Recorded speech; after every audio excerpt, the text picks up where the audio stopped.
Uşaqlar, deyirlər mədəniyyət insanın oxuduğu kitablar qədərdir. Həm də belə deyirlər ki, çox gəzən, çox oxuyandan daha çox bilər. Amma məncə vacib olan öyrənməyə cəhd etməkdir. Çünki yalnız öyrənmək insanın bədəni cəhətdən ən uca zirvəyə qaldıra bilər. Elə bugün biz də mədəniyyətdən və onun həyatımızın müxtəlif sahələrindəki yerindən danışacağıq. Təklif edirəm ki, gəlin ilk olaraq araşdırmaq rubrikası ilə verilişimizə start verək. İzləyək.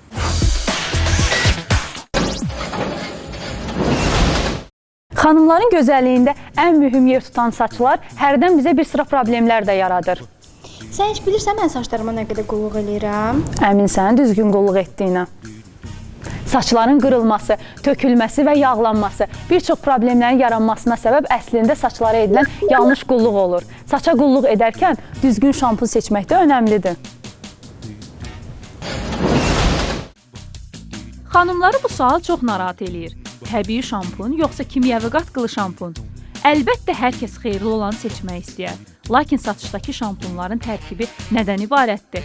Zərərli və ya xeyirlidirmi? Ümumiyyətlə, şampun necə yaranıb? Gəlin araşdıraq. 1970-ci ilə kimi şampunların tərkibinə kimyəvi maddə qatılmırdı. 70-ci ildən başlayaraq şampunlara az miqdarda kimyəvi qatqı qatılmağa başladı. Bu qatqı ilə də keçmişdə tankları yumaq üçün istifadə edirdilər. Çünki həmin qatqı ən qatı kiri belə təmizləyə bilirdi.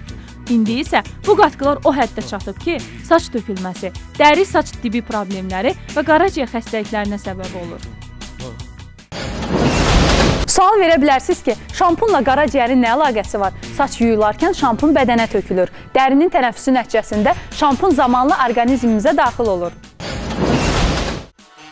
Nəticədə kimyəvi qatqı qaraciyərin fəaliyyətində ciddi problem yarada bilir. Hətta bəzi adamlar saç şampunu ilə bədənlərini də yuyurlar. Kimyəvi tərkibli şampun həmçinin üz, boyun, bədən dərisini də sıradan çıxarır. Bu məhsullar astma və allergiyalı adamlar üçün çox ziyanlıdır.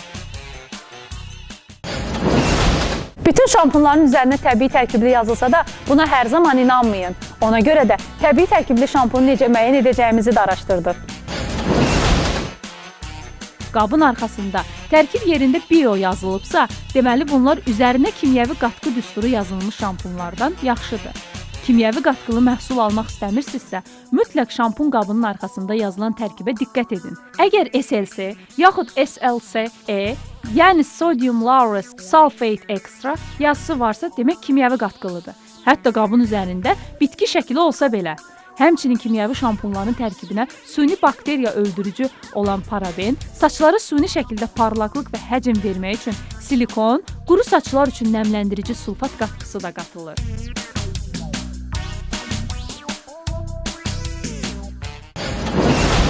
Elə eləyək ki, gözəl görünmək istəyərkən özümüzə daha da çox zərər verməyək. İşlətdiyimiz məhsulların tərkibini daha yaxşı öyrənək ki, qaş düzəltmək istəyərkən vurub gözümüzdə çıxartmayaq. Bunun üçün isə araşdırmaq lazımdır. Araşdıraq maqlar!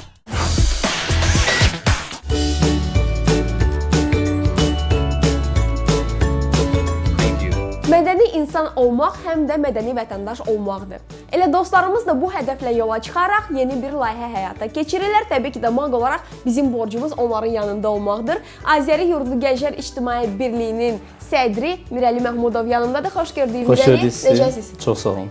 Əla. Bizi maraqlandırır niyə məhz mədəni vətəndaş layihəsi? Ona görə mədəni vətəndaş ki, biz bəzi gənclərimizdə, bəzi yeniyetmələrimizdə bunu müşahidə elədik ki, bu sahədə bəzi problemlər mövcuddur. Ona görə biz mədəni vətəndaş.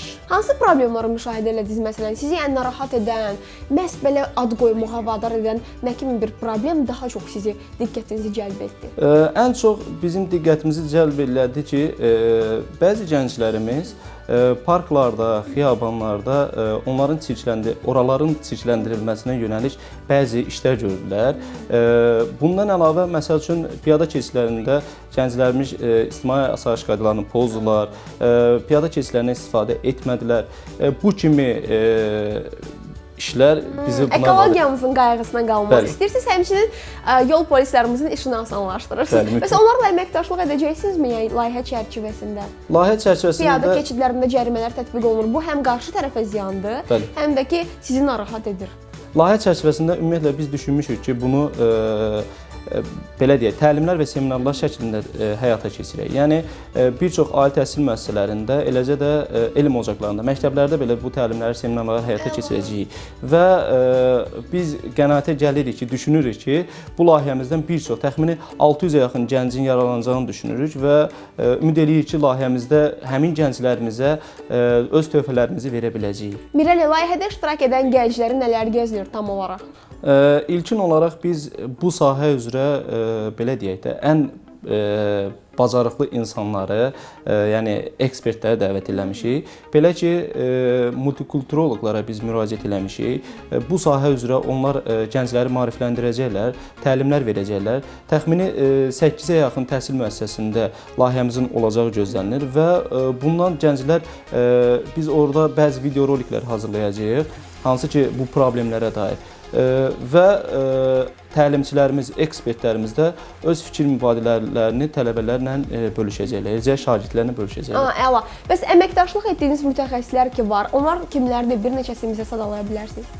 Əməkdaşlıq etdiyimiz mütəxəssislər multikulturoloq Fuad Məmmədov, eləcə də bəzi təlimçilər olacaq ki, müxtəlif sahələr üzrə onlar da öz təlimlərini verəcəklər. Artıq uzun müddətdir ki, layihə davam edir. Yəni ki, hər halda müşahidə edirsən, yəni layihənin rəhbəri olaraq. Bəs nələr görürsən, nələr müşahidə edirsən? Səni qane edirmi ümumiyyətlə layihənin gedişatı və nə zaman yekunlaşacaq? Aydındır. İlk öncə onu qeyd edeyim ki, layihəmiz 3 ay müddətinə planlaşdırılıb. İlkin mərhələlər artıq bir neçə təhsil müəssisəsində həyata keçirilib və biz düşünürük ki, bu layihədən sonra gənclərimizdə böyük bir, belə deyək də, bu sahəyə yönəlik irəliləyişlər olacaq və gənclərimizə seminarlarla, maraqlı təlimlərlə öz köməkliklərimizi, öz töhfələrimizi verə biləcəyik. Bəs tədris müəssisələrində hansı ki, sizin seminarlarınız keçir, təlimləriniz, özün iştirak edirdin? Mütləq. Mütləq. Yəni, mənə maraqlıdır hazırda tələbə və şagirdlərin reaksiyası, onların marağı nə dərəcədədir? Yəni, sənin şəxsi müşahidələrin? Mənim əslində şəxsi müşahidələrim ondan ibarət ki, əslində biz təlimləri, belə deyək, böyük bir auditoriya qarşısında eləyirik. Yəni, 60, 100, 150 nəfərlik auditoriya qarşısında eləyirik. O qədər dəyərli insanları və bu sahə üzrə o qədər professional insanları dəvət edirik ki, gənclər onları dinləməməyə, yəni bütün diqqətləri onlarda olur. Bəli. Onların təlimçidə olur. Təlimçilər də öz belə deyək, istedadlarını, bacarıqlarını tələbələrə, gənclərə göstərirlər və həmin iştirakçılar da çox böyük diqqətlə təlimçilərimizi izləyirlər və ümid edirik ki, bundan da böyük bir bəhrələr əldə edəcəklər. Siz tələbə və şagirdlərə təkcə nəzəri biliklər verməklə kifayətlənəcəksiniz, yoxsa praktikada tətbiq etməyi düşünürsünüz? Planlarınızda var? Biz ilkin olaraq düşünürük ki, bunu seminarlar və təlimlər şəklində eləyək. Artıq bundan sonraki mərhələdə aktiv olan, təhsil müəssisələrində aktiv olan gənclərlə bunu layihənin yekununda praktika eləyəcəyik və sonda bu layihədə bizə ən yaxından köməklik göstərən gənclərə isə təbii ki, öz mükafatlarımız olacaq. Mükafat varsa burada aktivlik gözləməmək mümkün deyil təbii ki. Əla taktikaya əl atmısınız, super. Və seçilən gənclər ki var, onlarla praktikaya yollanacaqsınız. Yəni, tam olaraq nələri nəzərdə tutmusunuz? Keçidlərdə mən belə təsəvvür edirəm ki, hazırdakı söhbətdən, yəni hansı ki, piyada keçidindən istifadə etməyənləri saxlayacaqlar və onların biliklərini dəstəkləyib etmişlər. Buyurun, ətraflı siz bizə izah edin. Birinci biz başlayaq piyada keçidlərindən. Piyada keçidlərində, məsəl üçün, müşahidə gənclərimizi, belə deyək də, könüllü şəkildə ora biz yönləndirəcəyik və onlar piyada keçidlərindən bəziləri keçəcəklər, bəziləri yeraltı və yaxud yerüstü keçidlərdən istifadə edəcəklər. Bundan artıq biz, belə deyək, cərimələrin tətbiq olunacağını göstərəcək. Amma bu təbii ki, bu formal, ciddi bir şey olmayacaq. Sadəcə kənardan reaksiyalarını çəkəcəksiniz. Bəli. Eləcə də, məsəl üçün, parklara biz gəncləri yönləndirəcəyik. Orada onlar təbiəti, ekologiyanı korlayacaq bəzi gənclər. Bilərəkdən, bəli. Bəziləri isə buna mütləq şəkildə yanıt verəcəklər və bildirəcəklər ki, təbii ki, belə bir şeylər olmamalıdır. Bunlar isə sırf olaraq bizim könüllərdən və bizim layihənin iştirakçılarından seçiləcək həmin şəxslər. Doğrudan da necə deyərlər, məsuliyyətli piyada qaydanı pozmur. Mirəli, təşəbbüsünüzə görə isə təşəkkürümüzü bildiririk və arzulayırıq ki, layihəniz uğurla nəticələnsin. Çox sağ olun Xəyala xanım. Mən də bu layihədə əziyyəti olan hər bir insana, eləcə könüllərimizə başda Azərbaycan Respublikasının Prezidenti yanında Gənclər Fondunun bizə göstərdiyi böyük dəstəyə və sizə dərin minnətdarlıq bildirirəm ki, siz də bizim layihənin canlandırılmasında bizə yaxından köməklik edirsiniz və öz töhfələrinizi bizə verirsiniz. Və gənclərimizə bu cür təşəbbüskarlıqda bulunursunuz. Minnətdarıq, bütün maqçılara da uğurlar diləyirəm. Təşəkkürlər. Maqlar, elə indicə xəbər aldım ki, studiyada növbəti qonağımız bizi gözləyir. Mən studiyaya yollanıram, siz isə bizi izləməyə davam edin, çünki əla olacaq. Mən Unutmamısınızsa, mədəni maq olmağın örnəklərindən danışırıq. İncəsənət və təhsil mədəni insanın əsas göstəricilərindən biridir. Elə məhz bu səbəbdən opera və balet teatrının solisti, əməkdar artist, prezident təqaüdçüsü olan İlahə Əfəndiyevanı dəvət etmişik ki, bizimlə öz uğurlarını paylaşsın. Buyurun.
İlahə xanım, xoş gəlmişsiniz Maqın studiyasına.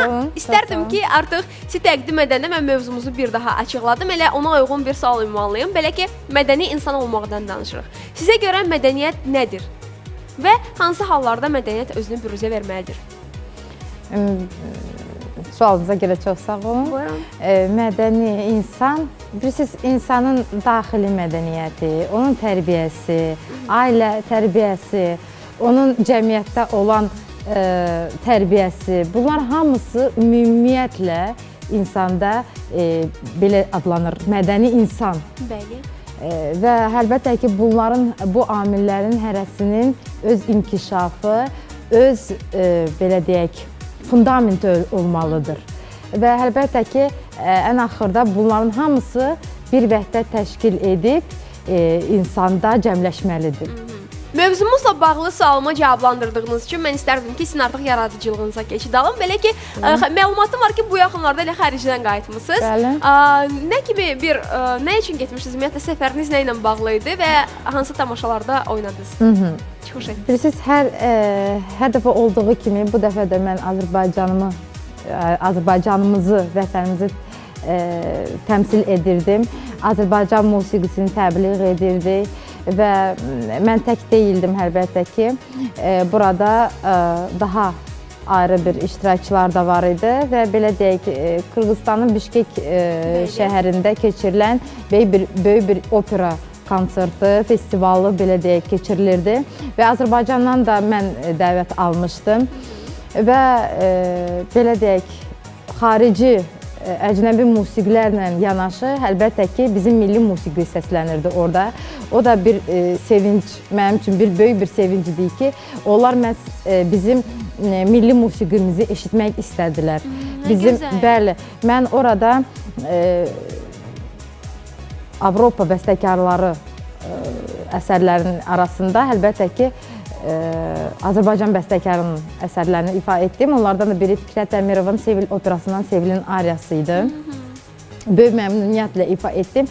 Özdəki oranın simfonik orkestrinin. Siz baxın ki, əcnəbi bir orkestr bizim musiqini necə gözəlliklə ifa edirdilər. Və əlbəttə ki, bu böyük bir nailiyyət idi məncə. Qürur verici hal. Bəli, qürur verici və inandırım sizi ki, mən o konsertdən sonra, festivaldan sonra inanırsınız mənə nə qədər insanlar yaxınlaşıb məhz bu ariyanın gözəlliyindən danışırlar, musiqinin gözəlliyindən və inandırım sizə ifaçıların hamısı, bütün xanım ifaçıların hamısı yaxınlaşırdı, onun notlarını məndən istəyirdilər. Hətta notlarını istəyirdilər. Bəli və hətta belə Facebook səhifələri ilə yollamaq və e-mail poçtası ilə notu yollamaq, bilirsiniz, bizdə çox belə Əl çəkmirdilər bizdə. Bəli. Hər yolla istifadə edirdilər ki, notları öyrənsinlər. Notları göndərin və onlar da bu gözəl əsəri əldə etsinlər və ifa etsinlər. Bildiyinizə görə bu əsər çox gözəl, çox dramatik və əlbəttə ki, bizim qürurumuz bir əsərdir. Onunla yanaşı müxtəlif bir əsərlər orada ifa olundu. Bizim musiqi, belə deyək, hər zaman şah olur. Hər zaman dəbdən düşməyən musiqimiz var. Dəbdən düşməyən, hər zaman gözəl, hər zaman, belə deyək, elə düz deyirsiniz, dəbdən düşməyən. Hər zaman üçün dəbdə olan musiqimiz var, həqiqətən də. Sizə deyim, mən bura təklif alanda, bu festivala təklif alanda, onlar artıq məni Qazax operasında Gülbarşın obrazı kimi bəyənib və bura dəvət elətmişdilər. Yəni ondan öncə biz Qazaxstanın Astana şəhərində qastrol səfərində idik və Qazax operası ifa edirdim mən, Qazax dilində. Orada sizi bəyənib? Bəli, orada mən bəyənib və bura artıq Qırğızstana dəvət almışam. Yəni, yenə də deyim. Necə peşəkar ifa etmişsinizsə?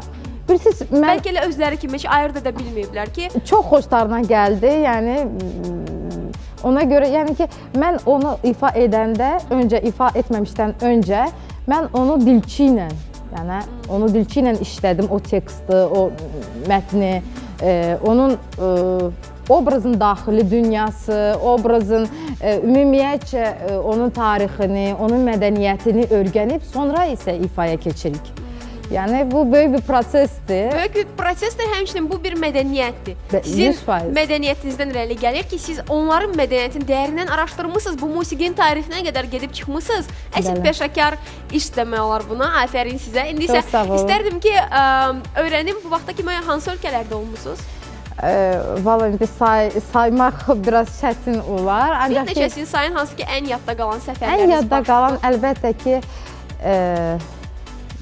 Avropa şəhərlərinin, Viyana şəhərində olan konsertimiz xatirimdə qalır. Müxtəlif konsertlər, festivallar, konkurslar, belə deyək, yadda çox qalıb. Hərəsinin, bilirsiniz, öz xüsusiyyətləri var.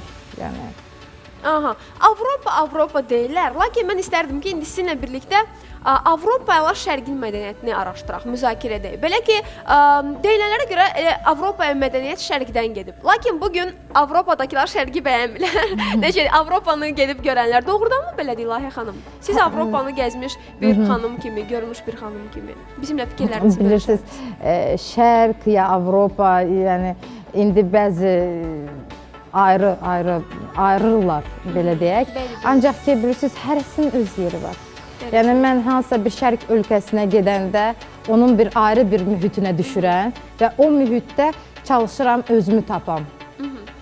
Eləcə də olsun Avropa şəhəri.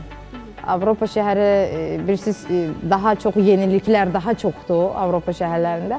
Ancaq ki, ona baxmayaraq, mən sevirəm ki, daha köhnəlmiş köhnə onların arxitekturalarının saxlanmış bir şəhərləri daha çox sevirəm. İndi isə tamaşalarınıza qayıtmaq istəyirəm. Qeyd edə bilərsinizmi, sizinlə görüşməyəli hansı tamaşalarda iştirak etmisiniz? Son tamaşalarınız yəni? Son tamaşam elə bir gün öncə mən bir tamaşada səhnəyə çıxdım. O da böyük bir, çox qəliz, çox çətin bir obraz, Toska operası, Toska partiyası. Belə deyək, xanım səsi üçün ən zəngin, ən çətin obrazlardan biridir. Belə deyək, dünyada belə bir tendensiya var ki, Toska operasını, partiyasını hansı ifaçı ifa edirsə, artıq səhnə ilə vidalaşmalıdır. Niyə? Yəni ki, artıq bu pik bir zirvəni fəth elədin, sən artıq gedə bilərsən. O qədər dramatik, o qədər səs tələb edici bir partiyadır. Şəxsən mən özüm 3 il o obrazdan imtina etmişəm. Və artıq 3 ildən sonra mən özümdə o gücü tapdım və belə deyək, neçə zaman idi mən bu obraza işləyirdim üzərində. Çox məsuliyyətli bir işlər gedirdi, çox zəngin belə. Təsəvvür edirəm. Artıq zirvəni fəth etdiniz. Bəs bundan sonra hansı işləri görəcəksiniz? Yəni gələcək planlarınız? Daha bir partiya, obraza mən dəvət almışam. Bu nə gözəl. Bəli. Hansı obrazdır? Əgər sir deyilsə? Yox, sir deyil. Artıq qara işlər başlayıb, belə deyək. Teatrda qara işlər başlayıb. Bu Giuseppe Verdi'nin Aida operasında Aida obrazıdır. O da çox zəngin səs tələb edir, böyük bir güc və s. və səsdə olan texniki daha hazırlığı tələb edən bir partiyadır. Bütün səs imkanlarınızı ortaya qoymalısınız. Bəli, bəli. Çünki orada bilirsiniz, partiya bir neçə bir yerə, hissələrə bölünür. Dramatizm, lirik, sonra səsin o texniki hazırlığı, elastikliyi belə deyim. Və əlbəttə ki, bunun üçün də saatlarla, günlərlə, aylarla məşq tələb edir. Bu belə deyək də bir idman kimi bir prosesdir. Sizə bütün bu hazırlıq prosesinizdə, gərgin iş rejiminizdə bol uğurlar arzulayıram və işiniz avanda olsun deyirəm. Son olaraq bizim üçün nə ifa edəcəksiniz İlahiyə xanım? Bir dənə müasir bir ifa ilə sizə təqdim edim. Əla, siz çox sağ olun və buyurun, səhnə sizindir.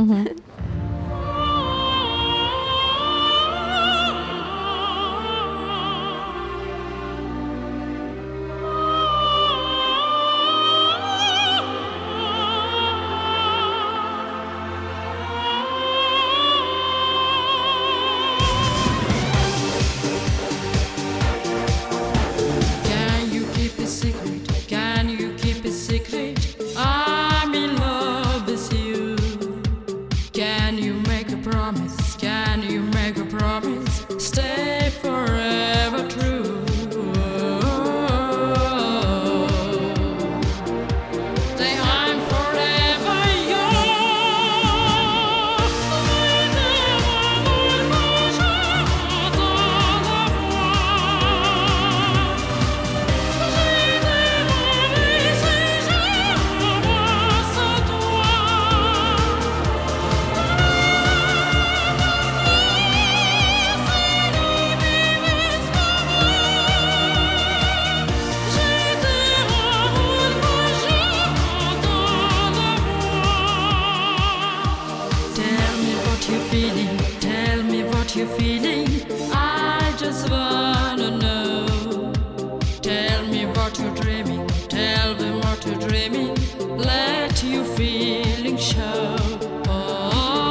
Mədəni vətəndaş həm də ölkəsini dünyaya tanıtmalıdır. Sən beynəlxalq aləmdə olanda təkcə özünü yox, həm də xalqının mədəniyyətini təbliğ edirsən. Gəlin tanıdanı tanıyaq. Salam ağalar. Bugün Tanıdan Tanıdaq rubrikasının qəhrəmanı 16 yaşlı gənc pianist Fidandır. Fidan Şaroyev adına musiqi məktəbində təhsil alır. Biz elə bugün Fidanın özündən oxuduğu musiqi məktəbində görüşəcəyik.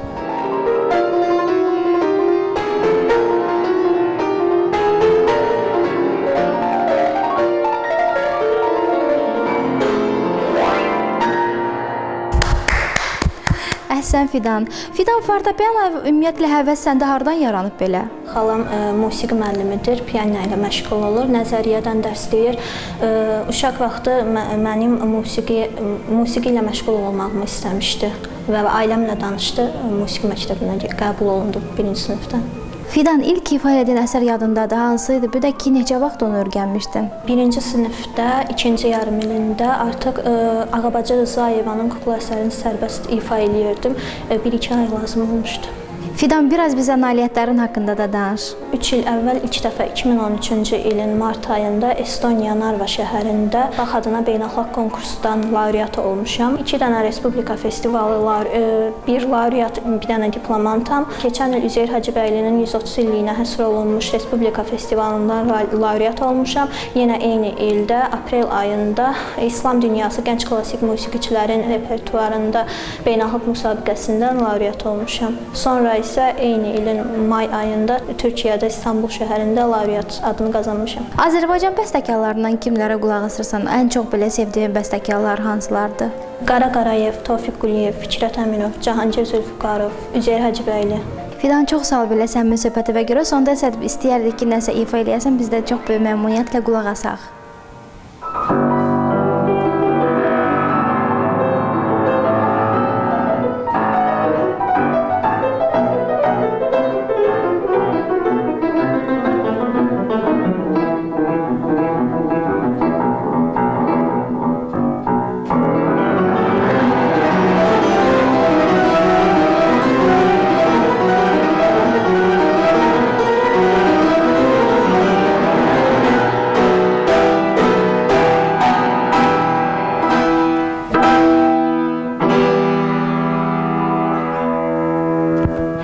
Musiqi ruhun qidasıdır. Həm də ölkəni tanıtmaq üçün çox əla vasitədir. Odur ki, siz də çalışın hər zaman vətənimizi hər yerdə tanıdın. Vətənimizi tanıdanları isə biz hər kəsə tanıdacağıq.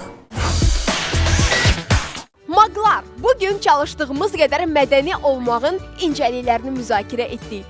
Əminəm ki, bu buraxılışımızda şəxsi planlarınız və həyat fəlsəfənizdə yeni bir yığır açdı. Artıq hədəfimiz daha aydındır. Mədəni insan olmaq. İnanın ki, bu hər zaman dəbdə olan zəruri və yaxşı xüsusiyyətdir. Hələlik.